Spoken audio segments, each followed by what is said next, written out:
Hello and welcome to the Food for You and the Planet podcast, brought to you by Healthy Plan Eat Online Farmers Market. I'm Dr. Rosemary Ostfeld.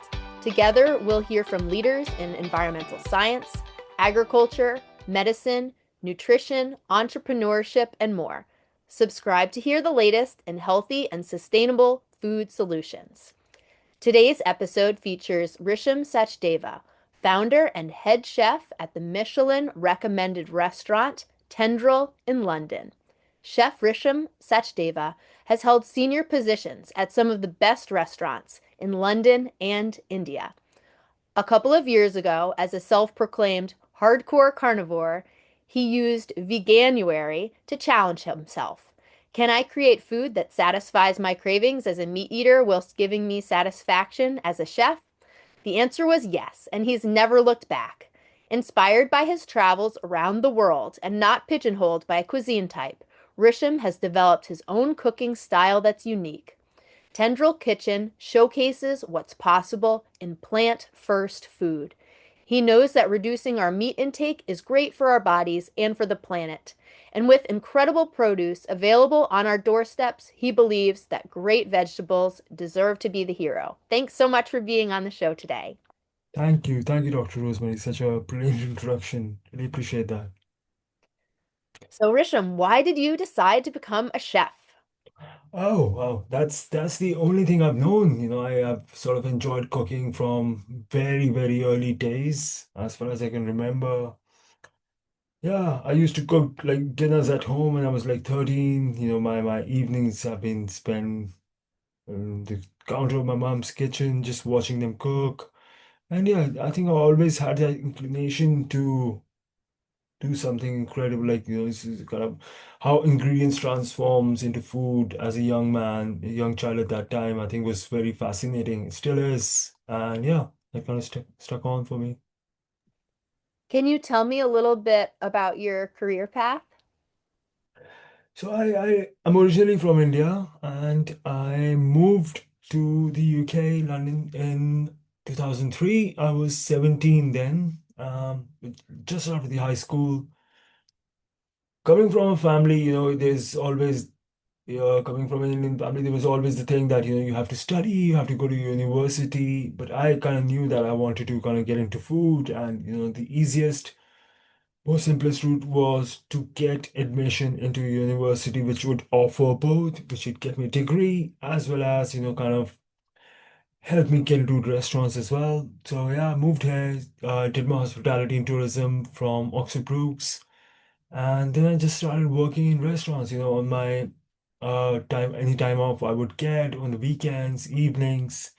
I would go knock on the doors of the restaurants, let me in, and they would sort of there was no social media at that time, so it was just kind of easier to kind of go find people and talk to them and try and work with them.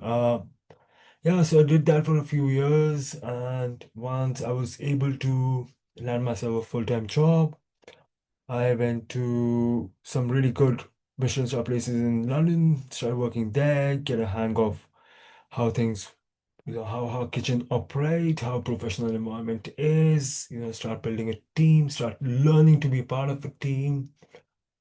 And yeah, that's been going on nearly about 20 years now. I think, come to think of it. Uh, I had a stint in India also, so I moved back after my mom passed away, so I wanted to be closer to the family. And yeah, I moved back in India, then started running a very popular, like a celebrity haunt restaurant there in Bombay. I was there for a good 4 years. And then in 2019, we were pregnant with our first child. And that's when we decided that we want to move back to London and start something here, kind of have a fresh approach to life. And that's when 2019 I moved back with, yeah, with, back full of dreams and ideas of what I wanted to do with the city. And yeah, it's fast forward 7 years now. Tendril and Petuel, they both sort of go strong with that. Could you tell me a little bit about Tendril and how you started it? So, like I mentioned, I've always been a chef and a very heavy meat eater. Uh, I've always cooked like, very old school, very classic French, and then really modern European style cooking, which involved cooking with different forms of meat and textures, most of the dishes. Um, and in 2019, I was sort of going through a plan of how to shuffle things up and like change a lot, and Veganuary kicked in and I was like, okay, I'm not gonna cook and eat meat for a month. So there was no major agenda behind that. It was just like I'm gonna try to come up with dishes, vegetarian dishes, which will sort of satisfy my craving as a chef to cook, and I will enjoy eating as well. And yeah, since then that's been going. I enjoyed it a lot. As a chef, I always thought, cooking meat is very technical. It's so easy to ruin a very expensive cut of meat or fish if you don't know how to work with it. Uh, but that can also be used as a crutch. And because the thing is, once you know, right? You know how to fillet a fish, you know how to butcher a whole piece of animal and a whole animal, and then you kind of cook with it. So you learn the skill, and then you start to bring flavors that complement that, and that remains the star of the show. Whereas as a cooking with vegetables, you have to find that star of the show and then build everything around that. That I found most challenging and intriguing. Yeah, hence I started writing recipes, trying them out, and genuinely really enjoyed it so much. And never really went back to eating meat or cooking meat ever after that. So yeah, kind of stuck on, kind of really enjoyed that part. What are some of the most important things you've learned at Tendril? Oh, the most important thing I've learned at Tendril is, respecting and building a team. We are in an industry where we serve people with people by people, and having a strong team behind you with you is practically the most important thing. Yeah, as a founder, chef, there are 1,000 things that goes in your head at any given time. Everything else can take a minute, but the team's responsibility cannot. So that's what something, you really need to give your 100%. I could be doing 10 different things, but when a team member comes to speak to me, they have my full undivided attention, and just being able to really work with that is very important for me, because I've been part of a team. I've been part of, uh where the manager or the leader wasn't somebody I would look up to, and there was a team, a manager and leader I would somebody really look up to. And thinking back, it just feels like the person who helped me grow had the most impact in my life and professionally. And I would like to be that person now, where I'm able to impact somebody else's life by showing them the route and guiding them through. So that's definitely one thing at Tendril. And um, second most important thing what Tendril's taught me is, I would say, patience. Good things come when we wait. Good things come when we continue to do things. Um, Running this business is difficult. It's hard. There's so many challenges around this, but the formula that really works for us is, we have to keep moving. Even if it's a slower day, a busy day, a not so good evening, or not so good week, you still have to continue to do so. And that would, you see the other side if you were strong enough to push it through. Absolutely. There's something so important about having persistence and patience. So And important. yeah, if Mm. you have a good team behind you that you can all do that together, that's really powerful. Yeah, totally. No, totally, totally. That's so important. And I think just seeing people grow, just, some of our team members have been with us pretty much since inception. And, just kind of, there's a chef who started off as a KP, and now he's a sous chef and he's running the show. It's just so incredible to see how he's developed as a person, how mature he's become, and how much we relate with food, you know. So it's so important to kind of give them the room, be able to provide them the room to kind of do so. That's great. Yeah, team development is really important. What are some of the other things that make Tendril unique? I think we never sort of sit still, right? So we kind of always keep changing things, we always keep shuffling things. Uh, you know, like the menu itself, it just has seen so many variations. In the last 4 years, we must have, like, we change our menu every 3 months, anyways, you know, and the dishes, we have a big bank of dishes which keeps coming in and out. Just being able to adapt and change really quickly is something that, you know, gets me really excited about Tendril. You know, for example, when we started Tendril in 2019, and then the lockdown hit. So going from supper clubs to pop-ups to during lockdown just a delivery only kitchen, then it was really quickly able to adapt to what's needed at that minute to survive and, you know, to grow. And we were really able to sort of move forward with that. And I think just the way I see Tendril is just like I said, it's so flexible, it's so you know, it adapts so well. We were At one point, we were a supper club. We were a pop up in a pub, and where we shared the room with a lot of people downing pints through the weekend, and we were sort of able to still convince people to sit down and eat within that vibe and enjoy our food and keep coming back for it. So, you know, I think Tendril had really strong foundation from point go in terms of, you know, how the brand spoke to the guest and how the food tasted and how the food tastes. It's sort of very important. We are a community-led restaurant, so we sort of a crowd-funded business too. You know, we obviously didn't have enough money to start a business at that point, so we kind of reached out to our regular guest and about 167 investors. Somebody put in £100, somebody put in 1,000, and, you know, just kind of really helped us secure a location where we're in now from last 4 years. You know, just kind of seeing that, being able to pull that through and, you know, still be associated with the guest who came in to the pub 5 years ago and they keep coming back. It's just so rewarding to see.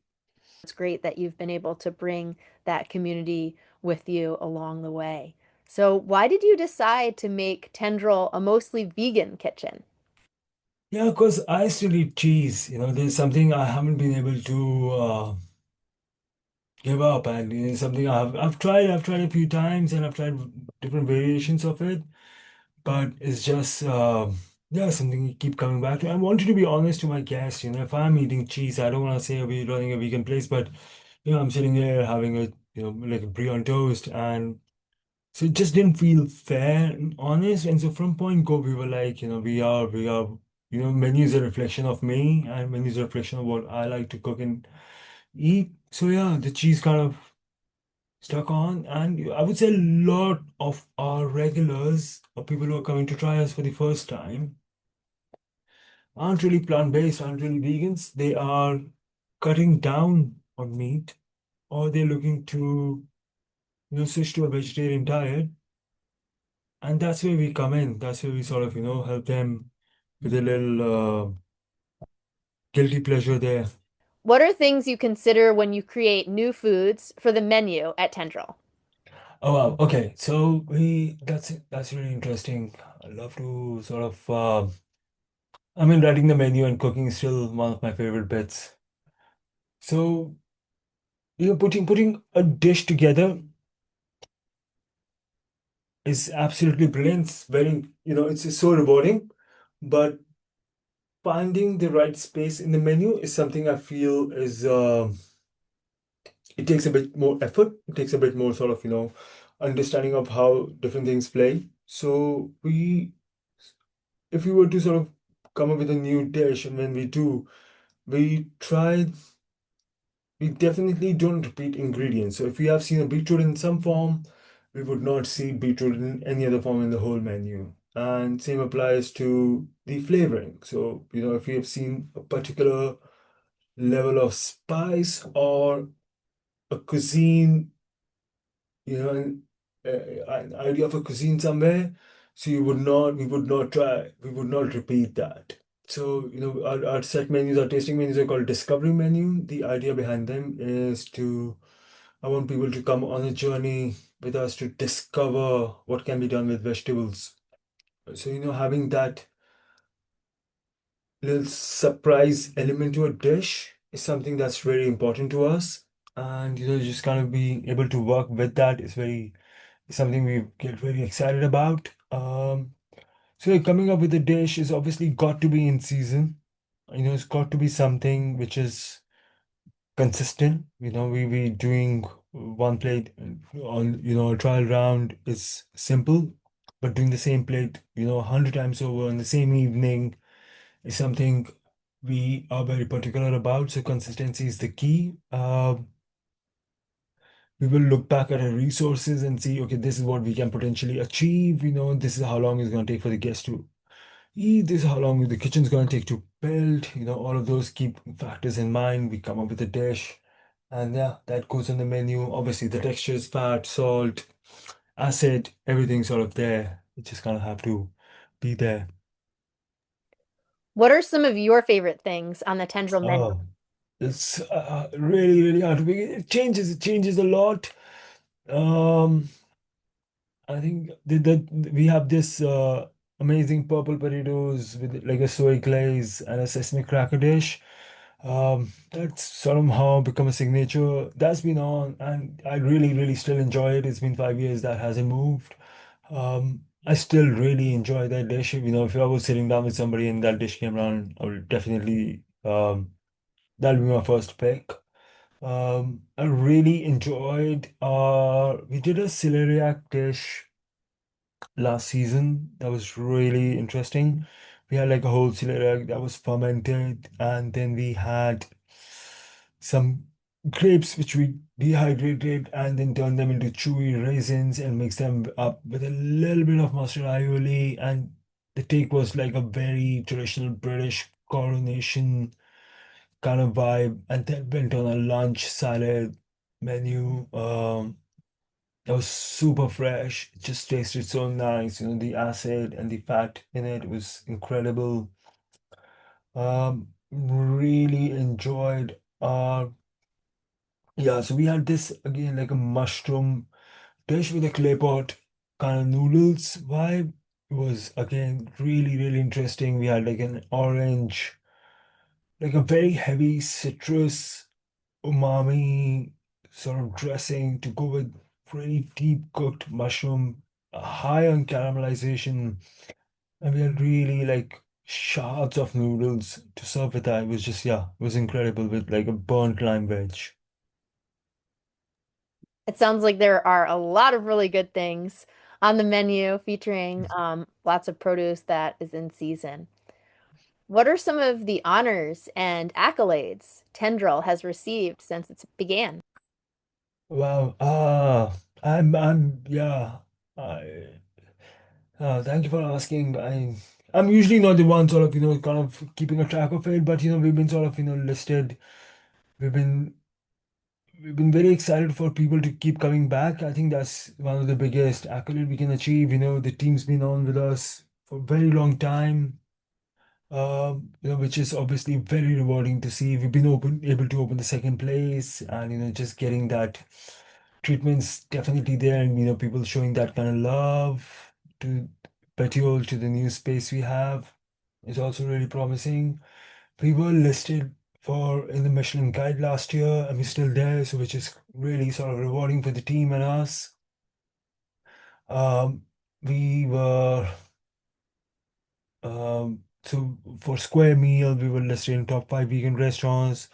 For Condé Nast, also, um, we've been wow. I Yeah, this it's just it's hard for me to sort of keep track. I'm not the one who kind of really cheesy, but it's just kind of really nice to see that, the local press and local communities really helping us push this forward.